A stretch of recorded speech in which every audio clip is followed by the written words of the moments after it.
Hi guys, welcome to Inspiration Unlocked with Kathy.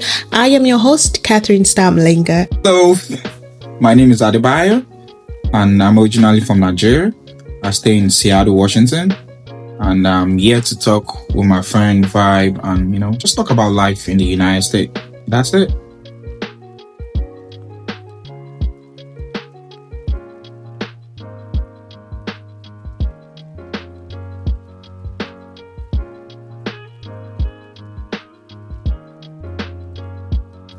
Hello. Yeah, so where do we start? How has life been? I think that's the question I ask. That's the first question I always ask. How has life been with you? Well, the normal phrase is can't complain. I don't know. Life has been good. And we just keep pushing through. Yeah. Good or bad. You just always have to push through, be positive all the time. And that's it. That's a nice one, but give me more. Give me more. That's not all you can say about life.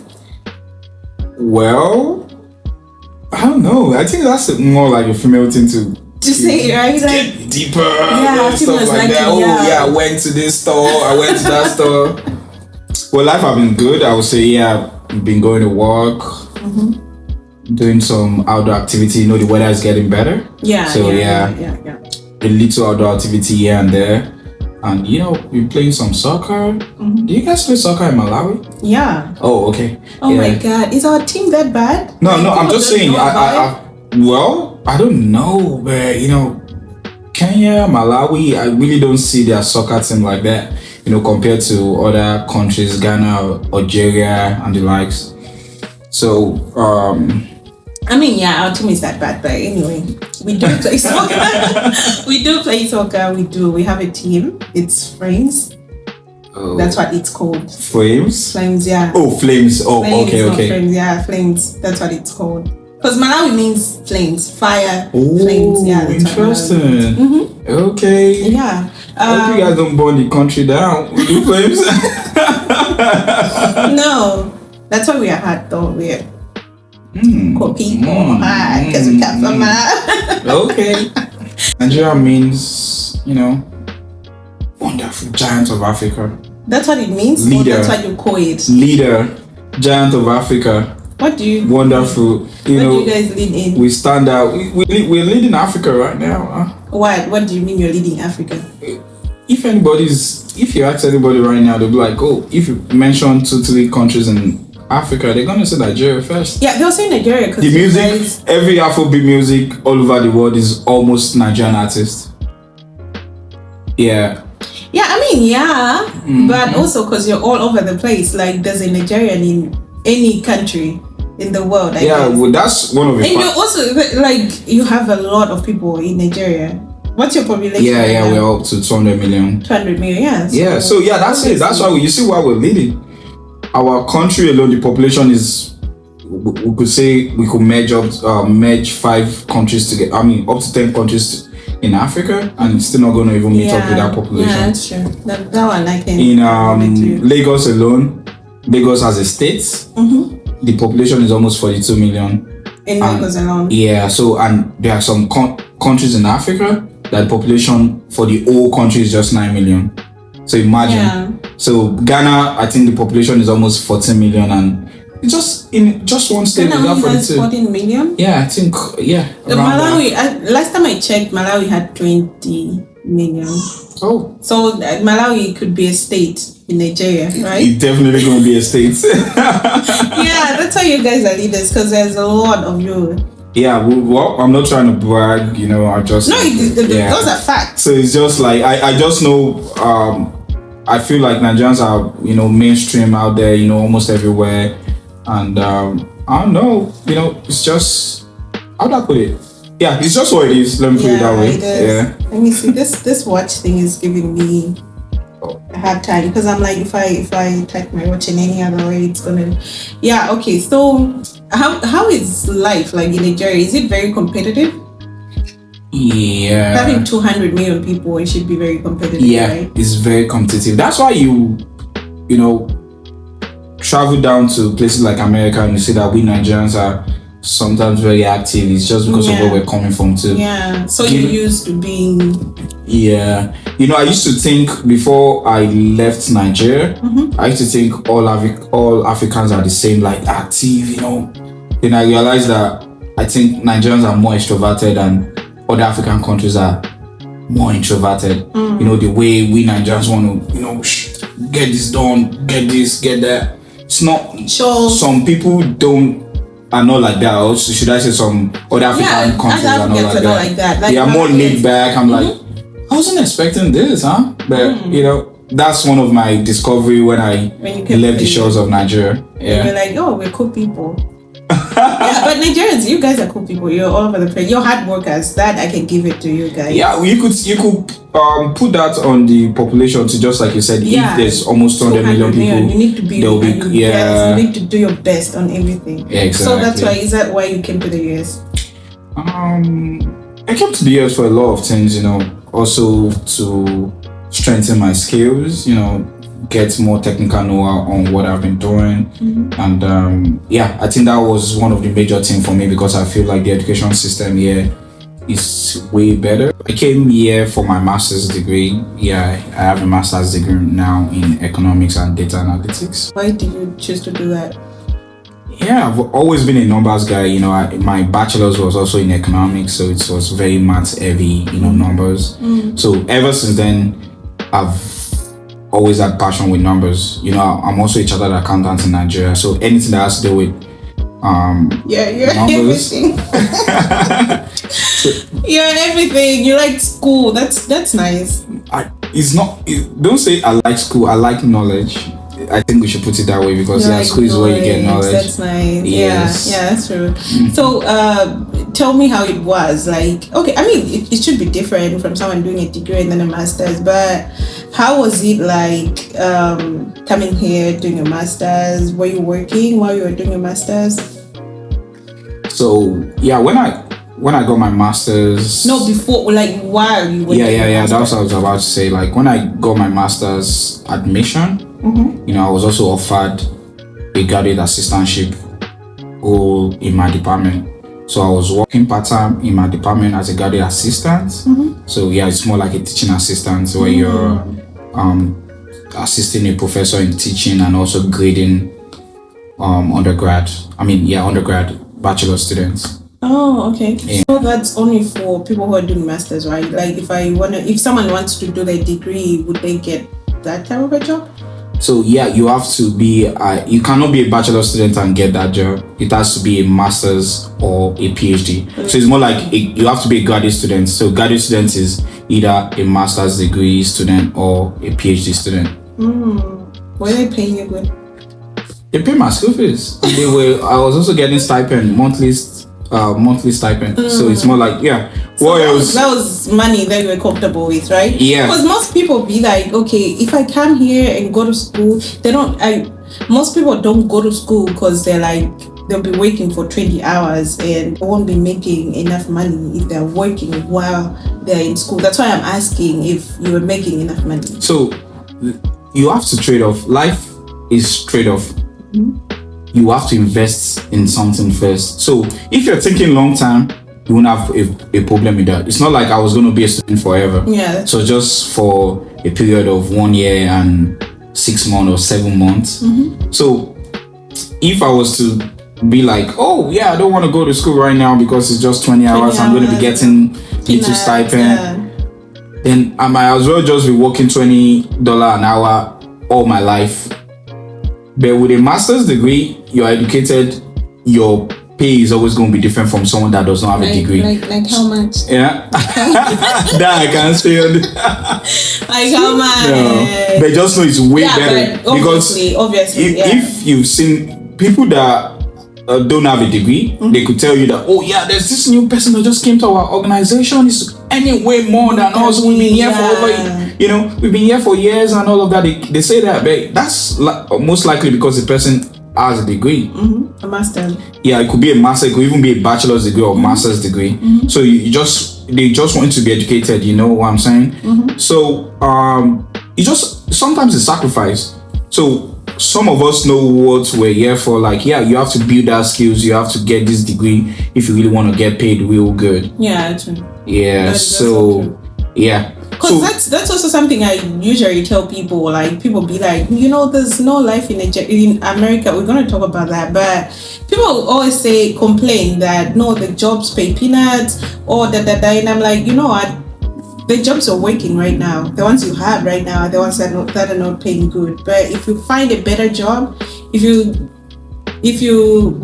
upgrade yourself, and then you find a better job, obviously people are making money. It's not everyone getting $20 an hour. I remember when I first came to America, my uncle said something there are two types of job in America. The one you do physically, which is standing up, all this, and the one you do with your brain, sitting down and using your brain. What distinguish the two is, do you have a degree or not? Yeah. So if you don't have a degree, definitely you're going to be doing the physical jobs, where you're standing, or the 8 hours, you're just wiping ass. While the other job, you're sitting using your brain. Yeah, that's what you're using. It does not mean it's not harder. It could be hard, but at least you are not drained physically. Sometimes even the brain job can also be very draining too. Demanding. It just depends on where you are. But at least it's not going to really weigh on you the way a physical job will weigh on you. If let's say you are like doing these two jobs, let's say you're doing the two jobs at the same rate. The physical one is going to weigh on you. And I mean, you're lucky. Your uncle had to tell you that. So I have friends who have degrees from home, and they'll be like, "Oh no, I can't find a better job here in the US with my degree from Malawi, but it's from University of Malawi." I mean, you're lucky. Your uncle had to tell you that you can use your degree and work. Yeah, no, I know that, and I've always known that before I came. Yeah. So, but coming to America for me was intentional. I did all my research.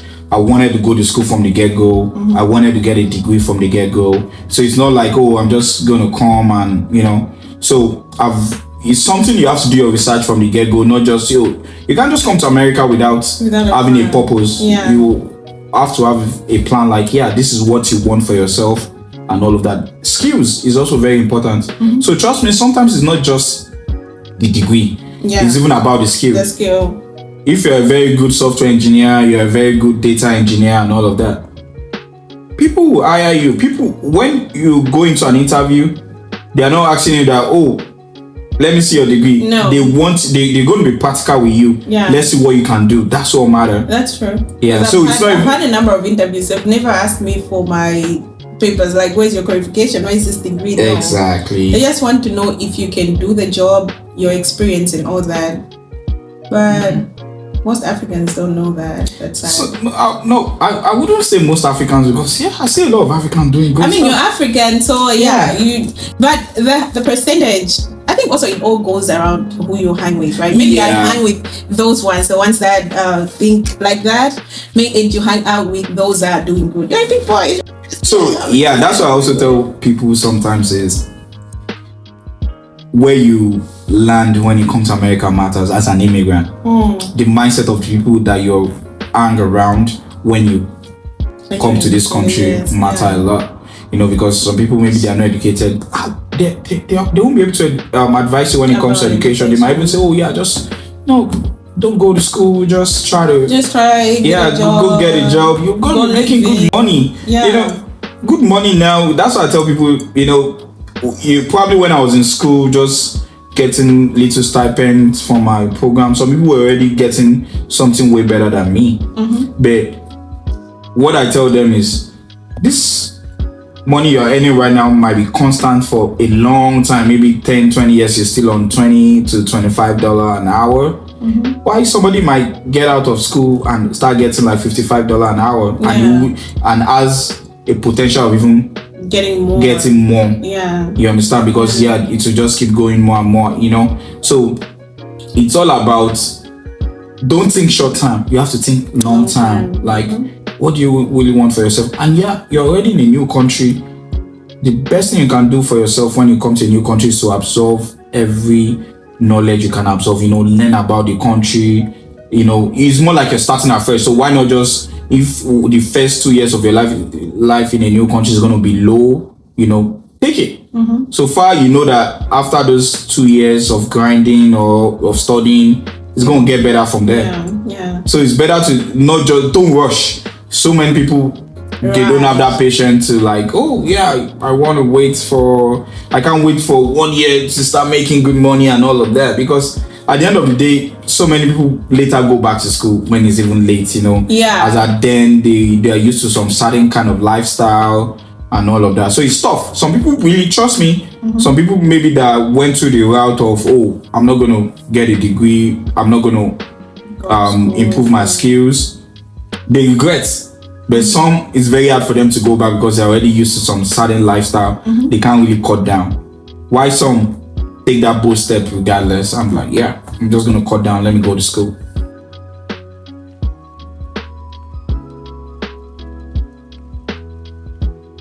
So how did you get your job at Amazon?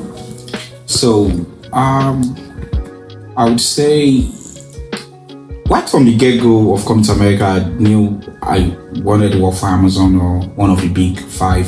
They call them FANG. Yeah. FANG is, before, this was, I think they named it FANG before, Facebook changed to Meta. Oh. So FANG is Facebook, Apple, Amazon, Netflix, and Google. So those are the FANG companies. So I always, before I even came to the United States, I've always wanted to work for Amazon or Apple, those top guys, because with them you would always have access to top tools that you can't work for Amazon in within a year or 2 or 3 and not have good experience, because you've worked with a lot of tools, you've solved a lot of tough problems and all. So I started looking for an internship after my first 2 semesters doing my program. So I interned as an Amazon staff before I even got a full-time offer. Okay. So during the summer, I worked for them as an intern.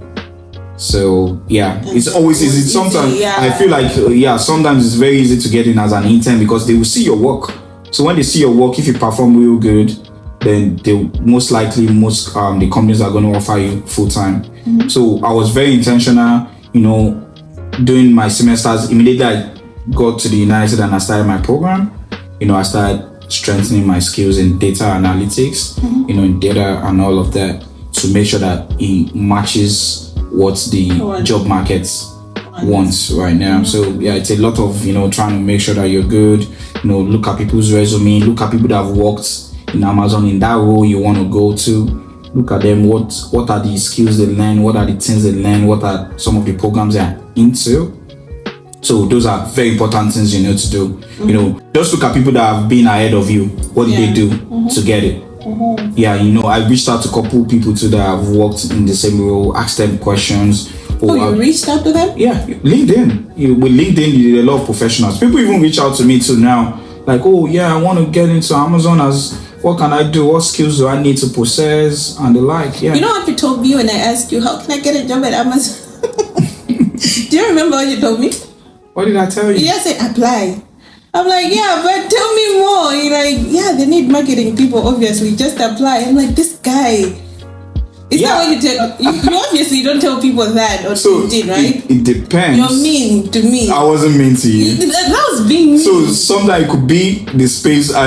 Trust me, I can't even remember we having that conversation. We did. We had that conversation. Yeah, but maybe because it was not my field, marketing was not my thing. I was in data. If someone in data had asked me that, how can I get a job in Amazon? Well, the first and the best answer is to apply. Then you cannot dive deep. I need to create my resume to be this, that. I don't have experience. You could give me the same tip, like, okay, so maybe talk to this person, maybe do this, Yeah, well, at that point, flat out apply. Well, okay, so maybe that came out wrong when I said it, but trust me, I would have loved to dive deep with you. I'm like, okay, you can do this, you could do that, but you also said you had a degree in marketing and you had a couple experience, so I felt like, the corporate world already. Yeah. So your resume is. But my experience is not from here. It doesn't matter. It doesn't matter. I don't feel like that matters, you know. It's about can you do the job? Are you good at what you do? Mm-hmm. That's what matters. Yeah, that's true. So, but is it okay? So you did internship and then you applied after you completed your master's. For someone who didn't do internship at Amazon, is it that hard or is it too easy? It's just apply? Yeah, you just apply. Mm-hmm. There are a couple of people that I've met that also just came in full time. They didn't do internship. So you can either come in as an intern, they see your work after your 3 months internship. Mm-hmm. If you do well, yeah, most of them will offer you a full-time role. Or you could either apply when you're done with school, you know, whatever, like you could apply anytime, man. You know, the first time you told me you work at Amazon, most people that I know from Amazon are just truck drivers and all that. I was like, okay, you transportation. I think I asked you that, right? Do you remember? Yeah, I think you did. I was trust me, you're not the first person to ask that. Yeah, recently I traveled to New Jersey, mm-hmm. and I was on a plane and I met a black person and he was like, yo, how you doing? You know, he was also flying back to Seattle, mm-hmm. and he was like, oh, where do you work? I said, Amazon. He said, you truck driver? I said, no, I work in tech. Yeah, that's the first thing. Yeah. Like when you see a black person, especially from Africa, you don't really picture them working a good job. We're always exactly like. No, that's the bad stereotype. That's what's up there. I promise you, you don't really picture them. So yeah, that's what I'm saying. I think we live in different worlds. That's it. So because for me, I know more African people that work corporate jobs than even many jobs, or you know. So put me in your circle. Put me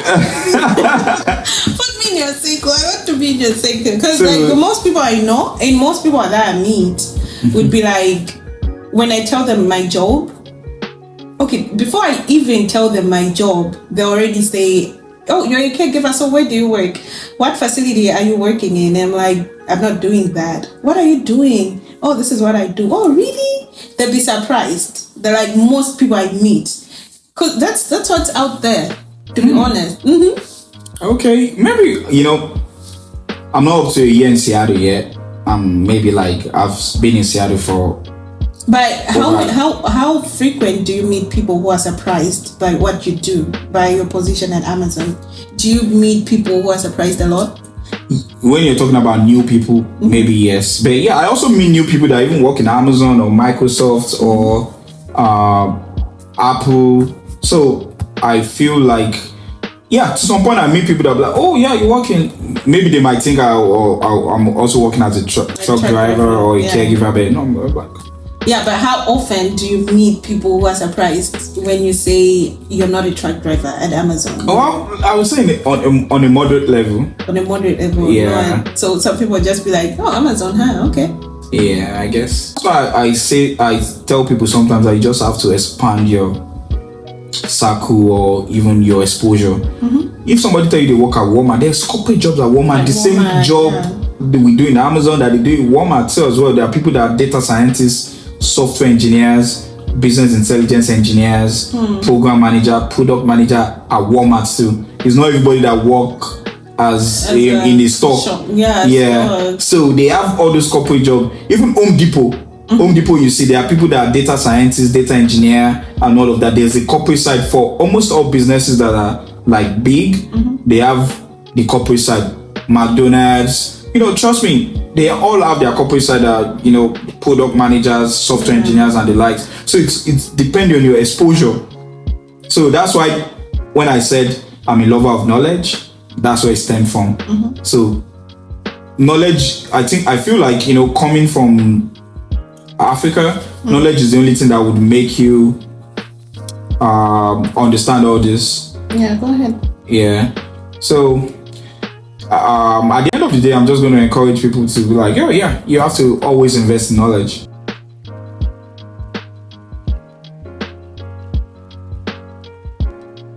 Are you eating me up right now? I'm like, what do I have to say? Nothing. You have a lot to say. You're a smart lady. Smart lady entrepreneur. You know, I also feel like one of the best way to make it big in America is also entrepreneurship. You know, if you have skills that you can be your own boss and all of that. the sky's the limit, Yeah, that's true. It depends on how hardworking you are. There's always going to be customers. Yeah, America has always been like the big market for almost the global world. Right now, that's why the government are putting tariff, because they're like, we have leverage. Yeah. We have the market. So if you have to bring something in, you got to pay something. Yeah. So trust me, if you have that skills and everything, you have a service to offer, you would always get people. America has that market ready. People that are ready to buy and the like. So you were giving advice to the people. You were like, one thing I can tell people is go on with your advice. Yeah, I think one thing I can tell people is you need to know what you want to do first, and you have to sort of have passion for it. Because it's just like someone that's not good with numbers might struggle when it comes to getting a job in data and the likes. So you have to be good with that. Some people might not be that technical. They would struggle with some technical stuff. While some people are good with writing, they could be a product manager or program manager, or even be a writer for. I always tell people that there's a job for everything in America, especially here in America. There's a job for everything. Yeah. Whatever you put your mind I agree. to. I agree. There's a job everywhere. So that's why you just have to be good at something and be passionate about it. Because I feel like if you don't have that passion, you might not be able to push through. You might not be able to research more to know that, wow, there's more to what I'm even learning. Yeah. Yes. So yeah, the passion, you have to put that in. And I think sometimes people try to doubt themselves. I would say don't ever doubt yourself. Just always, be full of confidence, and in as much as you're full of confidence too, you also have to prepare. You also have to learn. There are sacrifices along the road you have to take and all of that. So nothing comes easy. People also need to know that you want to be very successful. There's no easy way in. You always have to put in the work. And one thing I know this country always do is it favors the hardworking people. If you put in the work, there's always going to be something to show for it. Tough, technical, put in the work. Yeah, the difference would always be there. Yeah, so it's like this whole episode, I'm just nodding my head. I'm just like, lecture me, tell me more.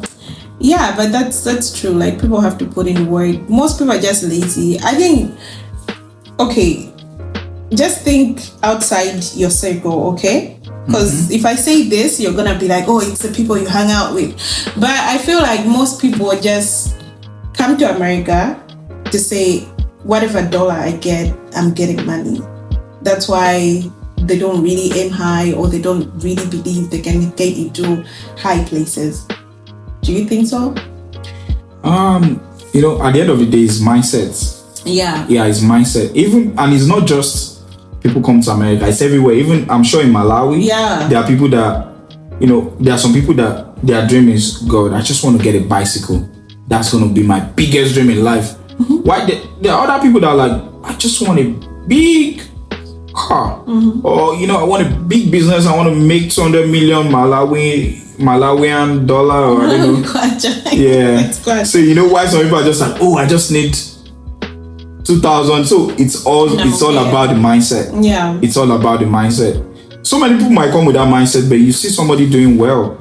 Some of us too, we grew up, watching people like Bill Gates, back then, be like, oh, Bill Gates is the richest man in the world. I'm like, what's Bill Gates doing? We've seen a lot of things, Steve Jobs, Mark Zuckerberg. What are they doing? How, read their story. You want to know them more. That what did they do to get to that point?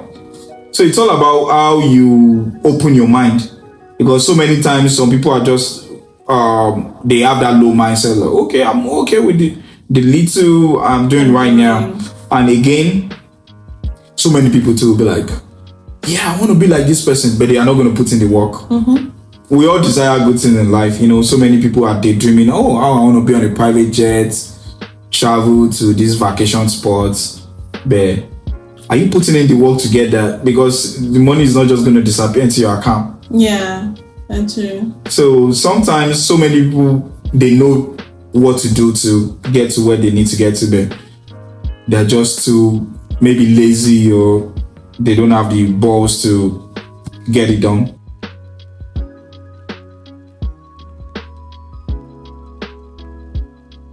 Have you suffered racism? Yeah, I have once. Tell me about it. So there was a time I was in school, then I was gonna buy this device. I was trying to buy something on Facebook Market from this guy, and our meeting point was a gas station. We were like, oh yeah, let's meet at this gas station. And yeah, so when he came, I'm trying to buy it off Facebook Market, I have to make sure that whatever I'm buying is good quality and all of that. So as I was trying to test what I was getting, then a white lady just drove by and said, I know what you guys are doing over there. You guys are buying drugs. I've been in this city long enough to know that you guys are. I was like, what the hell?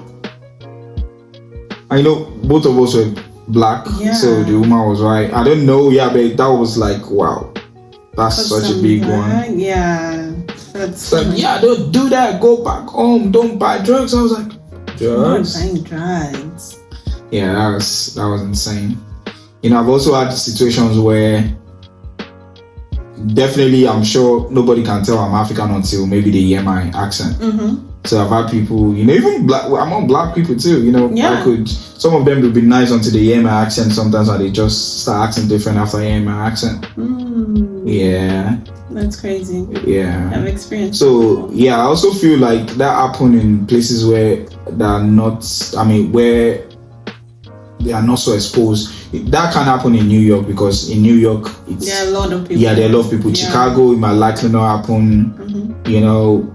California, it might likely not happen because there are a lot of different trade. Even when, as a kid, as an American kid, you were in school with different nationalities. Yeah, so it's likely not to happen in most of all those, developed or big states. Yeah. It's always going to be, the local states. Yeah, not even Seattle. Seattle is up there with all those top states too, though. Yeah, but there are a lot of white people in Seattle. That's what I think. There are a lot of white people in Seattle. There are white people. White people are. There are white people everywhere, but there are a lot of white people in Seattle. Seattle is very. Okay, yeah, maybe I can agree to that though, because I think if you're even going to add Africans and Black Americans together, I don't think we're up to 20% in America. So white people are more like 70%. So you will always find white people everywhere. Yeah, so. It's norms. I think that's normal. Yeah, but I think other states have a good number of blacks. Like Atlanta, is Atlanta not very black populated? If you still check the statistics, I'm not sure. Don't quote me on that. But I still feel like there are more white people there. They might just be maybe a city. Yeah, no, not even a city. We can say a county where it's more black people. It does not mean like the whole Atlanta. They have black populated. Mm-hmm. Yeah.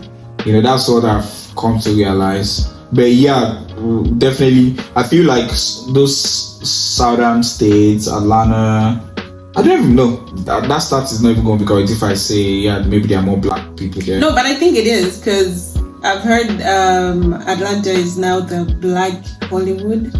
Where they're producing more black movies, and because they have a lot of black people in Atlanta, so most black people movies are coming from Atlanta, so they have a lot of black. I don't know if that's a reason. If you look at it too, I feel like out of the old states or cities, Atlanta seems to be the most black city or so. I can't. At the top of my head, I can't even think of another city that's so black like that. Black like Atlanta.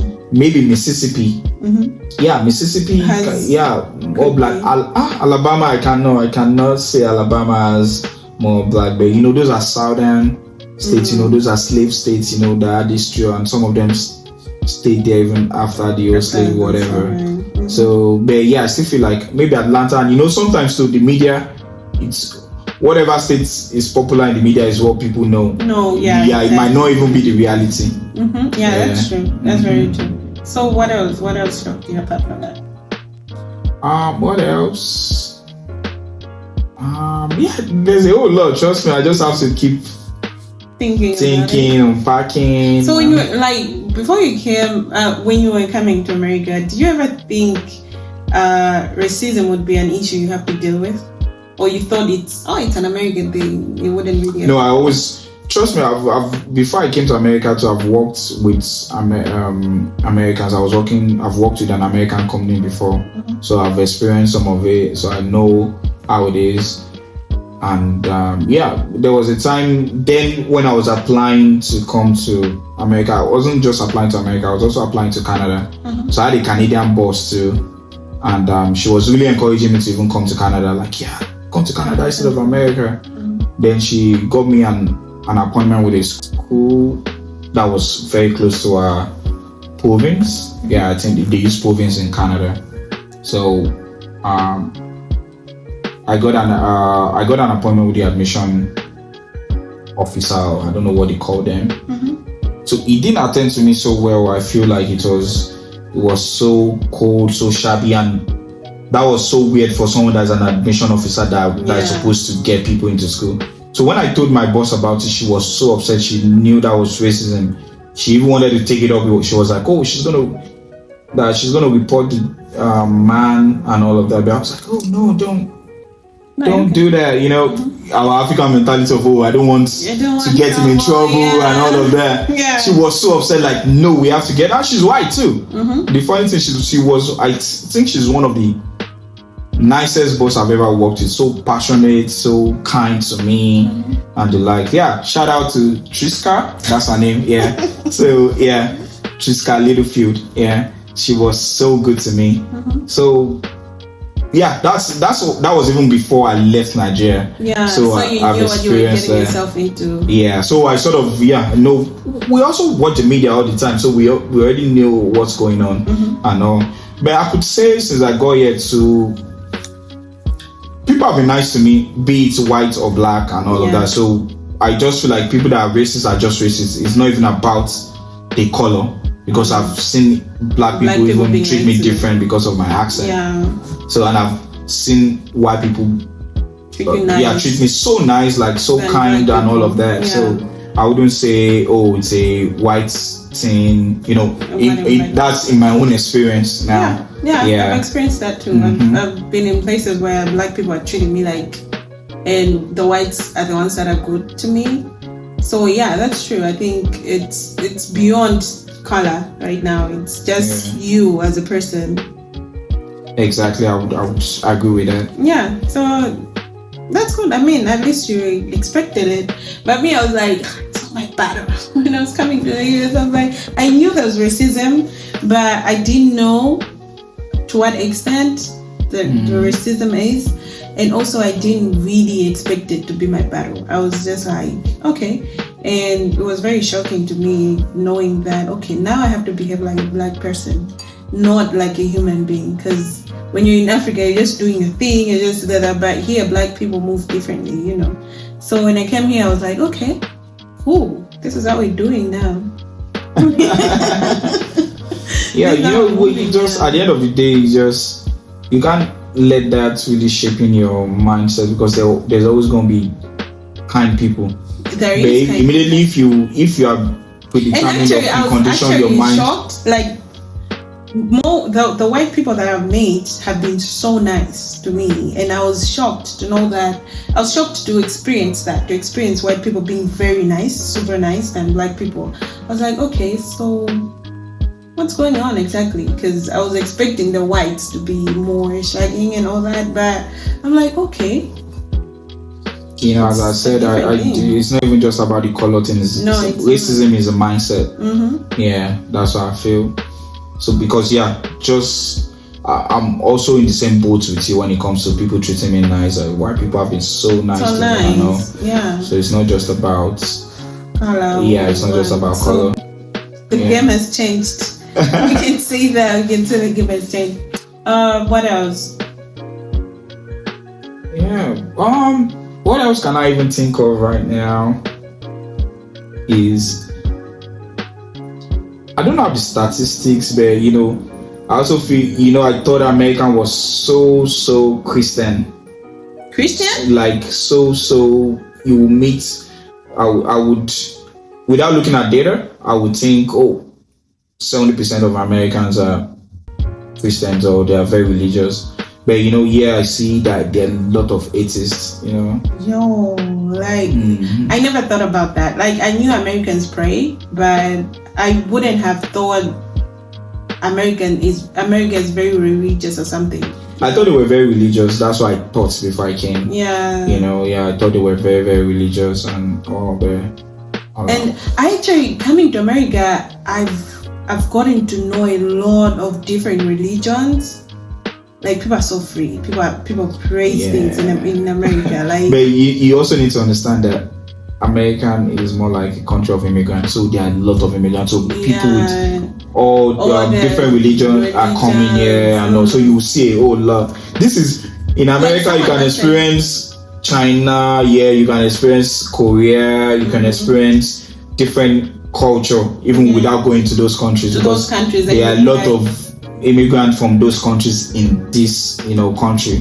So it's, someone once said there's no one can claim America. Like, America is just for immigrants. Everyone, no one belongs to America. It's the country. It's the country that accommodates a whole lot of immigrants. Are you sure? Yeah. Did you just say accommodates? The numbers don't lie. It just takes in. It doesn't. It's not very accommodative. Then why are people coming if it's not accommodating? It's okay. It's not accommodative. People compared to other foreign countries. Compared to other countries. So which country will you say is more accommodating in terms of Malawi? Malawi is very accommodating. No, like, I think America is just complex to deal with as an immigrant. I feel like other countries are more accommodative. Talk of finding jobs and all of that. But for you as an immigrant to live a better life, you need to really comply with their laws and you need to comply with their system. You need to get in their system, right? But a Nigerian can come to Malawi and own a business without troubles or anything like that. A Nigerian can come to Malawi. You don't need a work permit to work. This is it. It's accommodative. But America, right now, So I feel this is it. It's because it's not important yet. If you guys get the numbers of immigrant American get, all those systems we put in place, So there are a lot of things that you guys do in Malawi that they might not pay attention to here in America because it's not impacting them in any way. You understand? So it's not impacting them in any way. So I feel like I would say that's the situation. But on the norms, you need a work permit to even work in Malawi as a foreigner. But nobody pay attention to all that. Nobody care. But when you guys start getting a significant number of immigrants, those are things that they will start paying attention to. I know how African can be sometimes. Our leaders are so nonchalant. That's why some of these things nobody's paying attention to it and the likes. That's how I feel. Yeah, that's true. Even when Trump started the deport immigrants thing, I told my friends, like, you know what, you guys are very worried because you're victims. But if this was happening in our country, you'd be like, the immigrants have to go and all that, So I think, that's true. What you're saying makes sense. Yeah, so for me, I've always supported legal immigration, like, just come here legally. You understand? So you don't have to be scared of nothing and all that. And one thing I've always told people to is respect the law of the country. You cannot, as an immigrant, be saying, this is not this is that. You have to respect the law. Don't get into trouble. Try to be responsible as much as you can. It's just like going to someone's house. You'll be well behaved. It's different from when you're in your house. That's true. Yeah, so when you're in someone's house, you'll be well behaved. If maybe in your own house you would jump on your bed anyhow you like, you can't do that in someone else's house. You have to be responsible. You have to, if they say, we don't, it's light out by 9 p.m. at my place, it's light out. Yeah, it's light out. You got to respect that. That's true. I think that's what immigrants struggle with. They want the same freedom they have in their country to be also in America. Like, no, you can't do that. That's what I tell my friends. Like, you guys are crying because you're victims right now. Just get your papers right. You know. Yeah. So not everybody is a victim, even the immigrant. You know, if you're in this country legally, you always a victim as in you're an immigrant. Even if you're legally here or not, but somehow it's gonna affect you, right? Because you have an accent, I have an accent. Oh. If I stops you, they'll be like, okay, where are your papers? Here's your documents, right? So we're still victims, but knowing that you're here legally puts you at ease, right? So those that are not here legally, they'll be very, very sad about it to say, oh, he's deporting us. But if you're here and you're correct, you'll be like, cool, yeah, it's supposed to deport you guys, you get? Yeah, I agree with you on that. You know, it's always easy when you're at the other side. You don't see. We definitely see things different if you're at the other side. I know. Yeah, that's what I believe.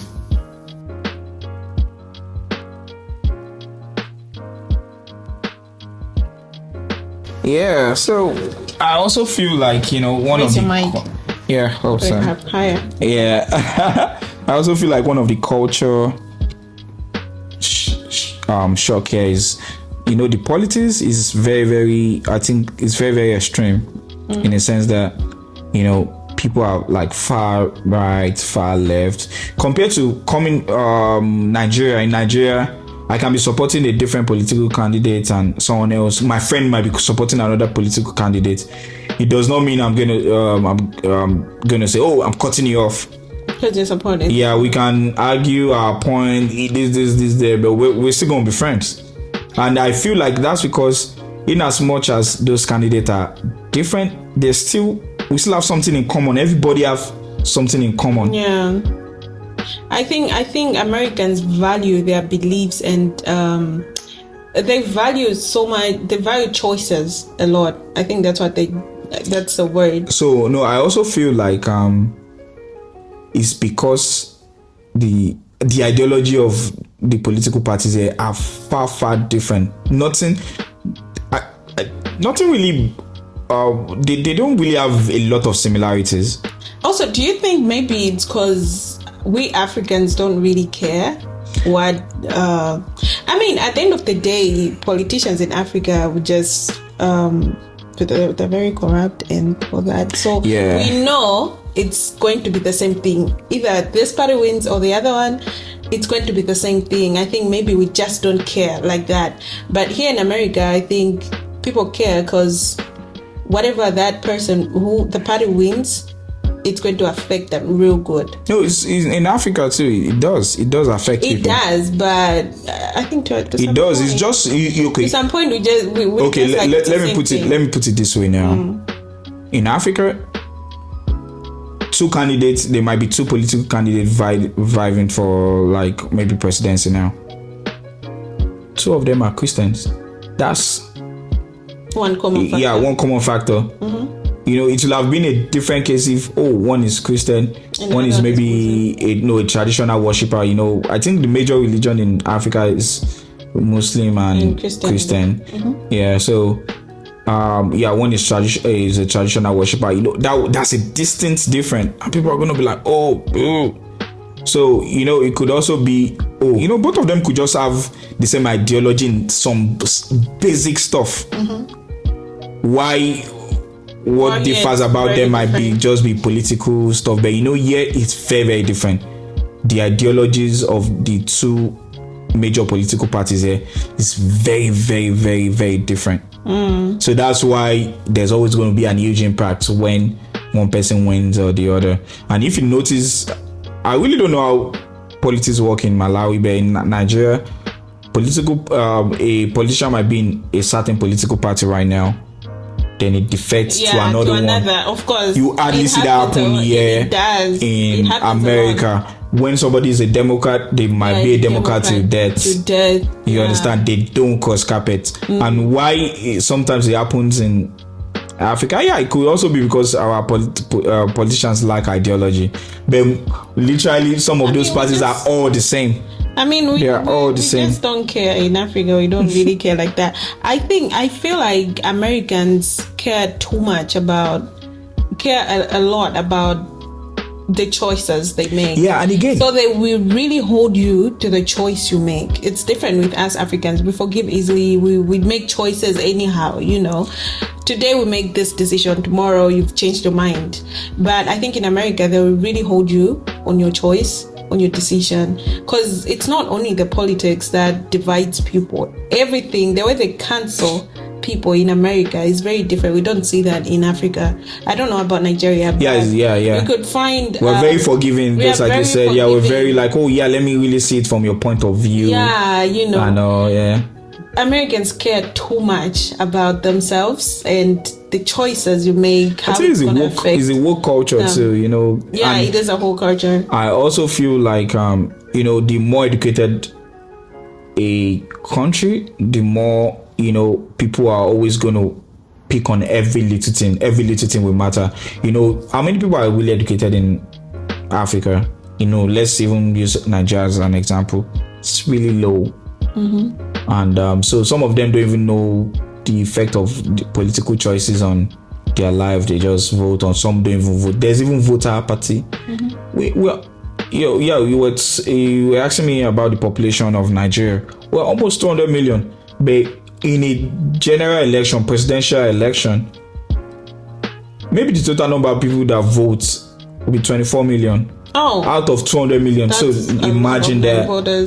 So the voter party, that's to show that a lot of people are not educated. When you are more educated, you know that votes is your right and you have to vote. You have to ensure that the kind of person you elect into the office will affect your life.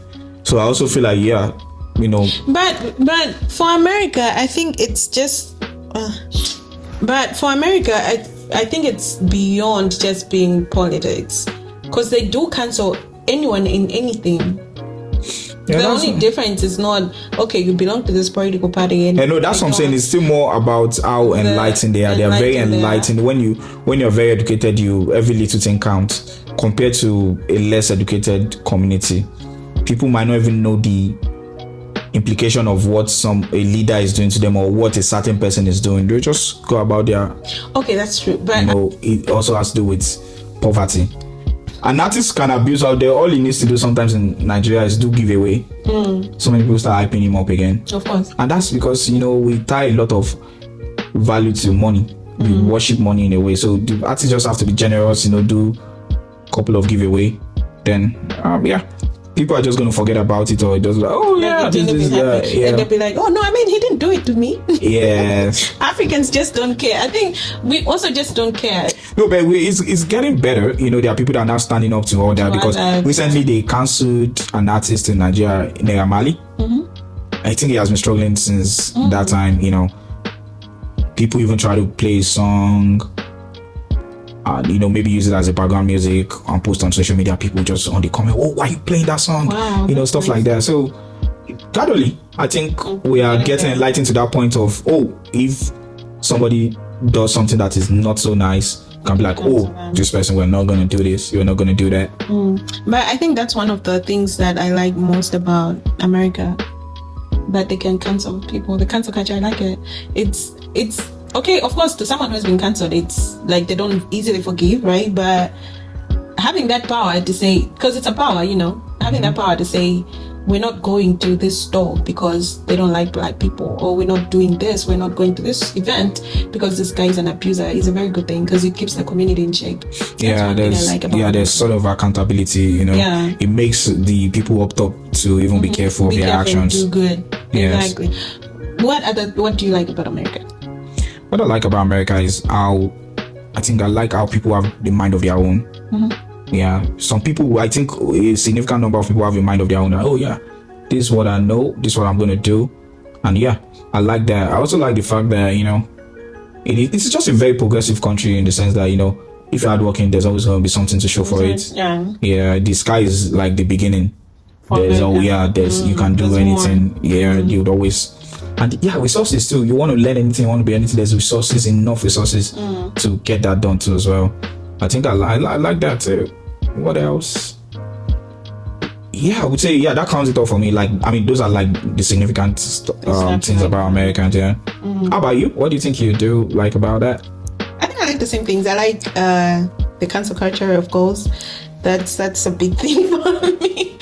That's a big thing. The cancel culture is a big thing for me. That's the most impressive thing for me. Like, oh wow, you guys do this. Because I don't know if you followed the Fred Meyer. Was it Fred? No, I don't know if you followed the Target saga when black people had to cancel Target and it made losses in billions. I was like, wow, you guys really exercise your power and you use your power. So that's something we should learn in Africa as well, because our leaders and people take advantage of us because we just smile and laugh at everything. But as you've said, it's all property, sometimes too, it's also because we still need more options. Yeah. You cannot cancel a business that is the only one that provide that service. Yeah. Also. But then, come to think of it, if we cancel it, we boycott. We say, okay, we're not shopping, we're not doing that. That will force them. That will push them. That's if there's an option. I cannot boycott something that is necessary. I mean, that is a necessity to me. You cannot boycott it. Okay, it's going to be hard. Yeah, that's true. But I think Americans do sometimes reach that point where they're like, we don't have. There's always, trust me, there's options. There's options. Okay, just come to think of it. If Africans start doing that, we say, okay, we don't have an option, yes, but for us to get what we want, this is what we need to do. We need to cancel this person. You can force them to make decisions. But right now, because people know I am the only person giving them this, I'm the only person providing this to them, I can do them anyhow, because they have the power. But they always say power to the people, right? Don't you say that? So, you're talking about, I think that's more on the government side. Not only government, in the private side, they can do whatever. That's one of the reasons why government have to always break monopoly. Monopoly from private sector will make them do and undo because they know they are the only one that are providing these goods. So it's always, that's why it's not good. One of the reasons why we have the government there is to check to check all these monopolies. Yeah. So because if you look at imagine if hospital in Africa, hospital is just in the hands of private sector, it's going to be very expensive. Government had to come in to subsidize that because it's something that is very, very important. So there are a lot of things that government have to also interfere in, so that some private people will not enjoy monopoly. Yeah. So in America, almost every stuff has a substitute. There's always an option, compared to Africa where it might be one person that's just producing certain stuff. They don't have a choice. You can't cancel those people. People would still buy it. I mean, let's keep hungry until they fix this. The first step to making sure that we can have that solid cancel culture when somebody does something wrong is by making sure that they are substitute. The country has to go. Like, they have to be options. But the substitute always comes up. If we say we're not doing it here anymore, you can get up. You think all substitute? There are a lot of things. Okay, can we say, this car we are not driving anymore? How many company in Africa is producing cars? China will come in. What do you say? China will come in. What? No, I'm just saying, let's say we're cancelling all foreign cars. If we say we're cancelling China, Japan will come in. No, I'm talking about, in this context now, we're trying to cancel all foreign cars. What company in Africa? We use bicycles until they get them. We use bicycles until they get themselves easier said than done, huh? No, I know. We use motorcycles until they get themselves straight. Interesting. But yeah, that's the first thing I like about America is the power that people have. I feel like, people exercise their rights a lot. People are very law abiding than in Africa. Yeah, so there's consequences to everything. Everything, no matter your status. Yeah, in Africa, if you're a big man, sometimes you can do and undo. Your kid can do anything. You just have to call somebody. Really there's big consequences. Look at the old Didi situation now. For some people, In Africa, we wouldn't even know. Yeah, it would not even be. We would still be chilling right now. Yeah, we wouldn't know that Diddy has this going on. Yeah, so I think, that's the second thing I like about America. People are very law abiding. I wouldn't say very, but yeah, they're law abiding, and that's always going to be a culture shock for most Africans because we don't respect anything at all. Oh, bro, we don't. Yeah. Oh, even when you said something about driving, like you know how in Africa we don't really, Yeah. When I first drove here in the US, you know how on the cross whatever 4 ways, you need to stop and then the other car has to go. In Africa, we don't do that. You go when you find a chance, right? Okay, exactly. Me, I was just like, pew! The car that was in front of me went, and I drove right behind it. Oh my God, we almost had an accident. And I quickly remembered, I was supposed to stop and wait for the other cars to go. I was like, let this African in me I can die. see that. Did you really read those stuff when you were okay? I did. I read. How do you think I got my driver's license? I did. I read. I passed my exams. But then, it's something I've been doing for years in Africa. I don't wait for anyone. I'll go when I find the chance, True that. But after reading, you think I will remember to say I need to wait for this person simply because I read somewhere? I was just like, okay, let me go. That African activated in me real quick. But now if I feel like if I go drive in Africa, they'll be honking on me and all that because I drive so smooth. I'm very... Yeah, I was telling my friend the other day to them, man, if I go back to Nigeria now and drive, I'm sure I'm going to be frustrated. I can't even do... recently I was also in New York. New York was giving me Lagos vibe. I was like, crazy. They were honking at me. I was like, why were you on? Like, there's even a car in front of me. Why are you honking at me from behind? Like, really? And that's how they do in Nigeria too. They were intimidating on the road, especially if you're new. Do the same if you're a new driver. Oh my God. So New York was giving me Lagos vibe. Like, I was like, okay. Then I was like, if I travel back to Nigeria and try to drive, I feel like I'm going to be very frustrated. Yeah. Do you know the max I will go? I think the max in terms of speed limit here is 75 or 80. I think 80 is in Texas. In Michigan, 75 was the highest. Imagine I'm going 75, 80 on a highway in Nigeria. People will be honking like, hey, why are you slowing? I'm like, oh. That's true. And we even curse at each other. Like, how are you driving? Blah, blah, blah. Exactly. Like, you're just so patient and all that. I think also that's one other thing I like about being here in the US. People are patient. Like, they'll let you make a mistake and all that. They're very chilled. In Africa, we're like, no time. Africa is a jungle. So it's just like, I also feel like, when you traffic it, like you want to get in, people allow you get in here. In Africa, oh my God. You need to fight for you to get in the queue.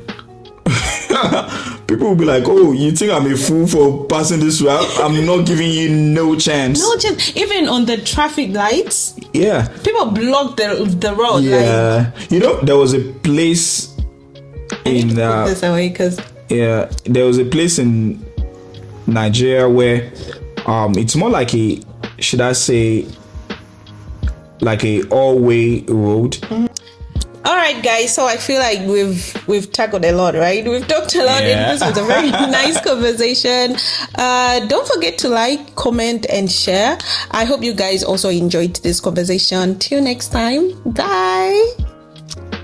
Yeah, guys. I guess it's the end of the podcast now. But all I'm going to say at the end of the day, for my story is, be positive.